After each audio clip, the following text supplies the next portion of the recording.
So, as I suspect most of you know, you are a very unusual audience, an unusual group that would come out in this enthusiastic way in support of science. I mean, most of the world doesn't see science in that way.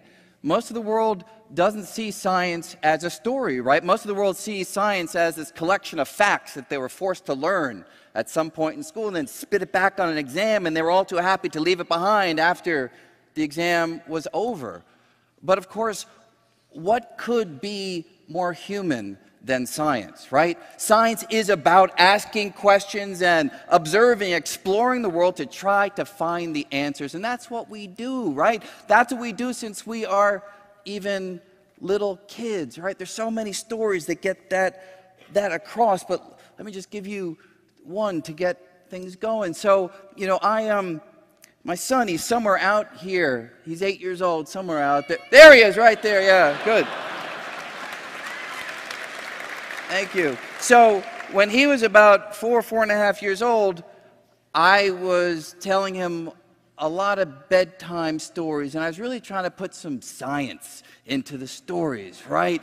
You know, so I'd have all these spaceships flying through the universe, but I was always very diligent in saying, they weren't going faster than the speed of light. One night, my son turns back to me and says, "Dad, speed of light? What about the speed of dark?" And it's like a thought I hadn't really had before. But you see, a young mind grappling with these kinds of ideas takes it to an unusual place. And just to be an equal opportunity parent, my daughter's also out there. And yeah, thank you, Sophia. Good, good, good. And, you know, I have, for the last few years, been thinking about ideas that are unfamiliar to most people, the possibility of other universes, the multiverse. I mean, you know, most of us were raised to think universe means everything to begin with, so how could there be other universes? And I say most of us with some forethought because, you know, my kids have heard me talk about this stuff all the time since they were really young. And Sophia, when she was 3.5, I was holding her one day. I said, "Sophia, I love you more than anything in the universe." And she turned back to me and said, "Dad, universe or multiverse?" Now that's how we begin, right? We have these open minds trying to understand everything in the world around us. But as we get older, right, we begin to deal with uncertainty.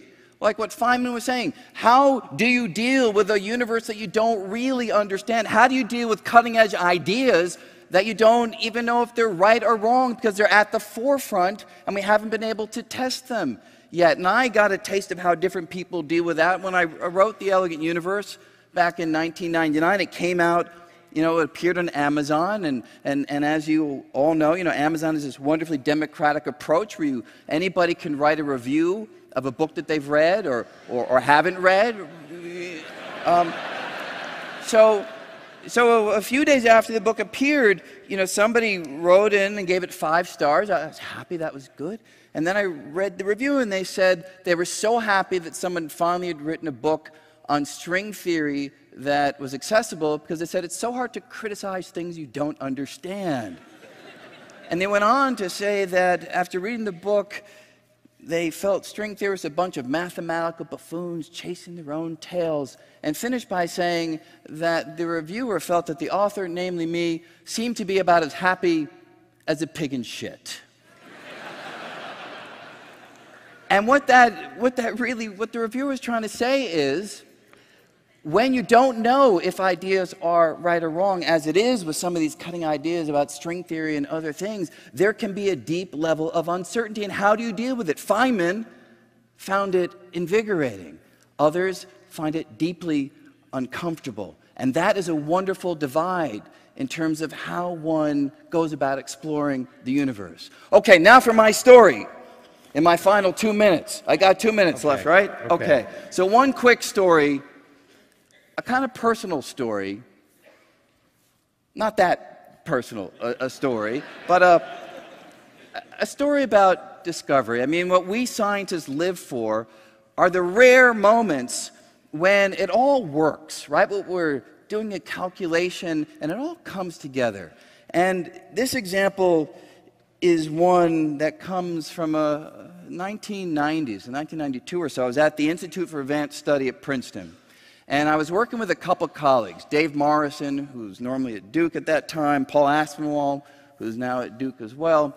And we wondered whether in string theory the universe might evolve in different ways than it could in Einstein's general theory of relativity. Right? In general relativity, we all know that space can stretch, it can expand, it can twist, it can warp. But one thing that can't happen in Einstein's general relativity is space can't tear apart and, say, repair itself. That tearing process would yield to physical phenomenon that would be disastrous, and the mathematics doesn't allow it to happen. We asked whether in string theory space might actually rip.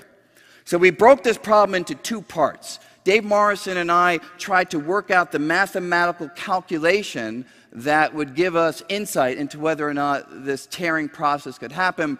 Paul Aspinwall was working on the computer code that was going to implement these mathematical ideas and do the final calculation to see whether it was possible.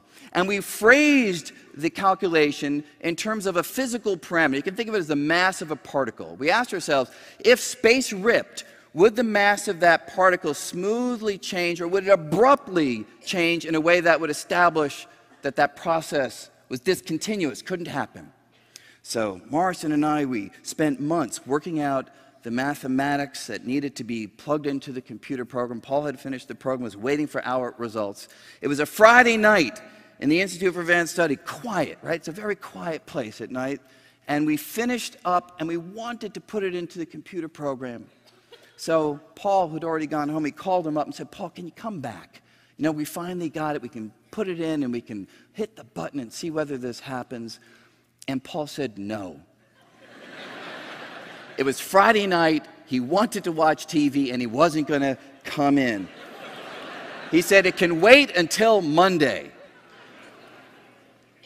So we said, Paul, will you come tomorrow morning? He said, look, the only way I'm going to come tomorrow morning is if you buy me a six-pack of beer, and it's waiting there for me. We said, okay, it will be waiting. So he came in the next morning, put in our result into his computer program. We all huddled around the terminal, and Morrison hit the enter button. And what we were looking for, what we boiled it down to, is if it came out, sort of sounds like Douglas Adams, so it's not, if the number 12 popped out, this is real, if the number 12 popped out of this computer calculation, it meant that space could tear in string theory. So we huddled around, he hit enter, and instead the number popped out was 3.99999. And we're like, oh God, it didn't work. But wait, we said 3.999. It's so close to a whole number. Maybe it's just a round off error. Remember, it's really 4. And maybe we just lost a factor of 3 somewhere in the calculation. So we go back to the calculation. We put it up on the board. Lo and behold, we find the missing factor of 3. We put it back in, hit the enter button again, and out it comes 11.999999. That's the round off to 12, and it worked. And at that moment, I just ran around the office because we were looking at something that nobody else had seen before. We were looking at evidence that if string theory is correct, that space could tear apart and repair itself in a way that Einstein's ideas would not allow.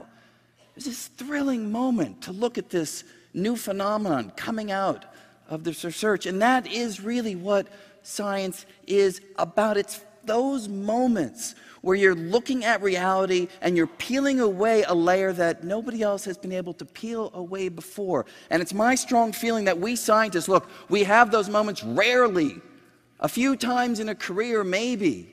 But if kids could even have a small glimpse of that, even by solving problems that we know already have answers, but that moment of going from confusion to clarity, that transition is what science is, and that's what makes it exciting. And if only more kids would have that experience, I just think it would change the world.